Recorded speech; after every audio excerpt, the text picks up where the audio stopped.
Hello, dear viewers. Namaskar. Welcome to Moksha Media. You are with Moksha Hiremat. World is full of unrest and unhappiness. Of course, we have to see in the societies that the unrestness becomes a common phenomenon. And peace is a type of dream for the people living in some parts of the world. So many philosophers, social reformers, humanists, rationalists, and radicals crave for peace, especially the world peace. But as we crave for peace, peace is shattered into pieces. In one part or other part of the world, we witness the wars. Wherever there is a war, it does not affect that part of the world only, but it also affects the whole world itself. Whatever happens in Iran, Lebanon, Israel, Gulf countries, and America can affect the whole world,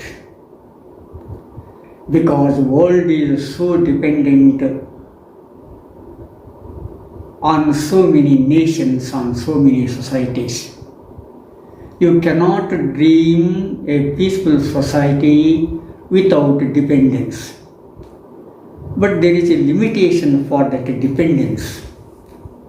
When that dependence goes beyond a certain limit, definitely one should try to become or try to lead an independent life using the available resources in that part. But now the views of the world is changed.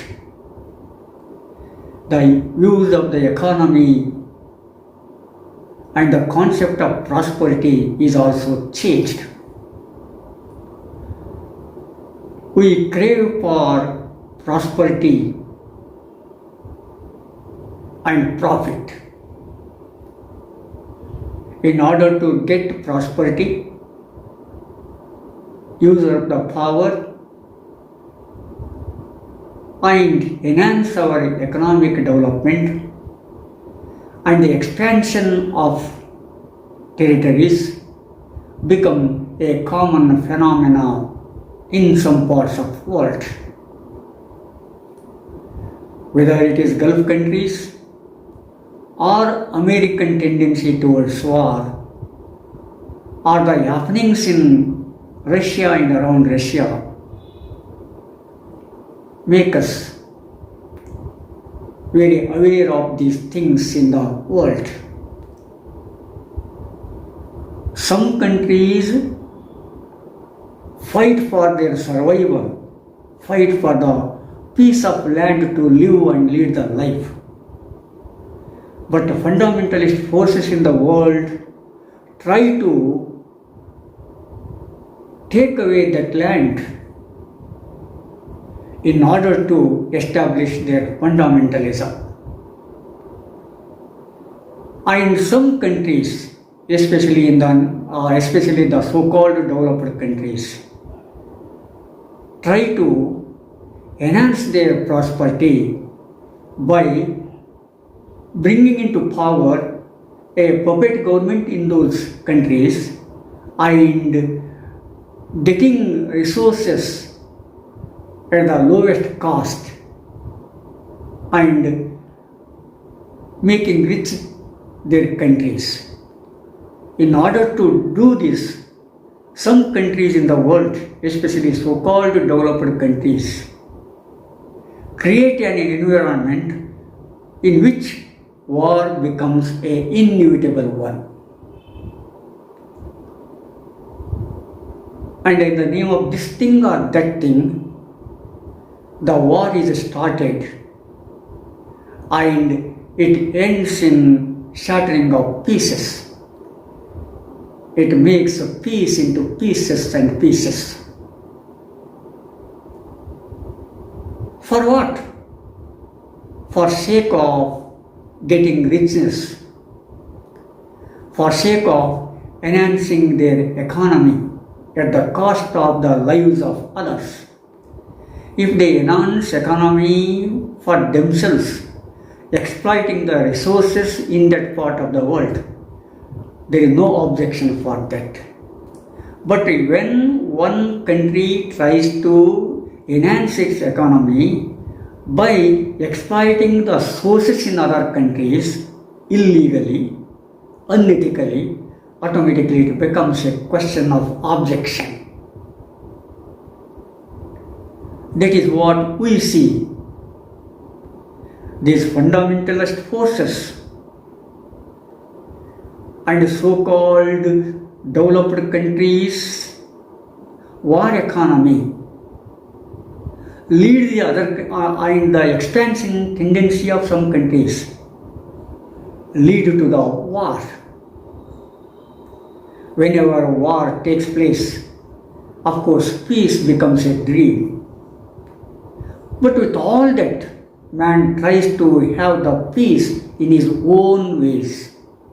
For sake of that, the UNO, United Nations Organization, is formed some years ago. But with all the efforts of that and the forces of such a type, try to bring back the peace, but that is not brought it properly because of these expansionist policies, war economy, and fundamentalist forces. If it is a fight for independence, that is all right. If it is a fight for a piece of land in order to survival, it is also all right. But if war takes place beyond these things, automatically it becomes unethical. Since so many years we have seen it, we have witnessed it. In modern days, war economy is a common word. If that war stopped, automatically it affects the economy of that country, especially so-called developed country. That is why, in one way or another way, they push the war, they force the war to be continued. Since so many years, humanitarians fight against wars. Literatures like Leo Tolstoy wrote to War and Peace in order to show the world how the peace is shattered into pieces and the importance of peace. But even with all those efforts, all those things, we are unable to stop the war because of these fundamentalist forces, expansionist tendencies, and war economy. Until and unless these forces are eliminated and peace becomes a dream. We can see these things nowadays. And now other countries should not keep quiet that war is taken place in other part of the world. Even though it takes place in that parts of the world, it affects the whole world. Countries like India have to face so many problems, from kitchen to sky, from kitchen to kite, and from farming to industry and etc. Of course, they are not in a position to stop the war until and unless they gain the resources in the name of this thing and that thing. If a country tells us you should not do it, but if it does it, then how should we keep quiet, whatever it may be? If any one country tells India not to do research in uranium and other things, but the country which says to India does that one, then how can India stop it? It is a fundamental question before us. For sake of our security, for sake of our safety, we have to do research and development. It is our birthright. Of course, it is anyone's birthright. But there are some countries in the world, they try to take away this birthright and then it gives way to wars. That is what we see nowadays. They pose it in a different ways.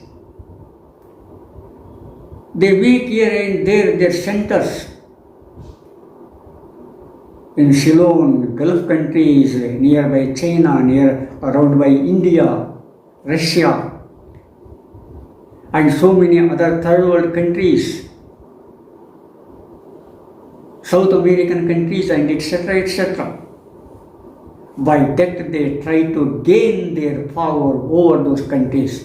By that they try to enhance their economy at the cost of these countries. So in the name of war, they do it. That is why war becomes a common phenomenon nowadays. Once upon a time, war took place face to face, but now it is not like that. Enemies could not see the face of others. Without seeing their enemy's face, they have to fight against each other by clicking a button in sitting a corner of a place. It kills thousands of people. Its effects are unimaginable. It shatters the peace of the society.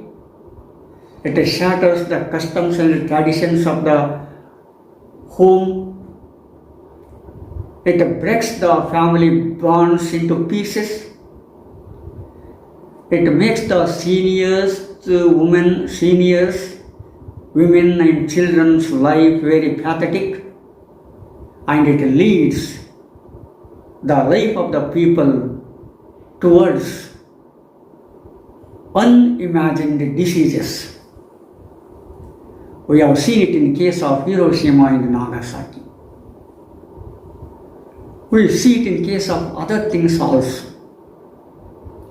But even today, we have not learned lessons from history. When man learns lessons from history, then only he can create a beautiful society, the society of Satyam, Shivam, Sundaram. We have seen it in the example of our great epic Mahabharata. Mahabharata becomes a guiding force in this matter. What happens after war? That even Duryodhana went to see the scenes in the battlefield after Mahabharata war. When he had seen the dead bodies here and fallen here and there, and when he had seen the dead bodies of his relatives and his friends, the tears will roll down from his eyes unknowingly. And sometimes he had to climb those dead bodies, he had to cross those dead bodies, keeping his leg on dead bodies, and went to the next step. If he gives a piece of land to Pandavas, the war would not take place. But due to his adamant behaviors, due to his obstination, he doesn't give a piece of land to Pandavas, and it leads to war. Of course, by that war, the imperialist forces are broken. The imperialism's power is put an end to other types of governments. We know after the First World War and Second World War, it gives way to democratic forces. Of course, the other forces should come into power in order to make the lives of the people more happier, in order to make the society the more beautiful society, the most beautiful one. But in the name of war, in the name of killing others, it should not be happened. Without killing the people, without exploiting the source of others, one can create a beautiful society by making use of advanced technology, by knowing the human nature, by working hard, by giving up the laziness, and by creating a flexible atmosphere in the society. But without doing that, in order to enhance our economy, we declare war against other countries, which leads to uneven development, which leads to more wars. That is why nowadays war becomes a common phenomenon. But we should not be pessimistic. One day other day, the silver line will be appeared. And when that silver line appeared, the people will overthrow these expansionist forces, these warmongers, this war economy, and the fundamentalist forces. To eliminate these forces is the need of the hour. You know, there are some countries in the world, if war stopped, they would become orphans. They would become beggars. That's why those countries try to create a war atmosphere here and there for sake of their own interest at the cost of others' lives. This is unpardonable. This is unethical. This could not be excused. Automatically, it shatters into pieces. After the peace, after the shattering, after the unrest, there must be a rest. After the darkness, there must be a light. That is what we have to keep in our mind. That is what we have to say, these warmongers. That is what we have to say, these fundamentalists, these expansionists, these war economy bloodsuckers, and other forces, other terrorist forces in the world. So they have to learn a lesson from these wars, and the wars happened in the past days. When we learn lesson from these wars, automatically, in one way or other way, it leads us towards peaceful society, towards a society of Satyam, Shivam, Sundaram. That is what our epics, Mahabharata, and the great novels such as War and Peace by Leo Tolstoy, and such other works makes us more memorable, and they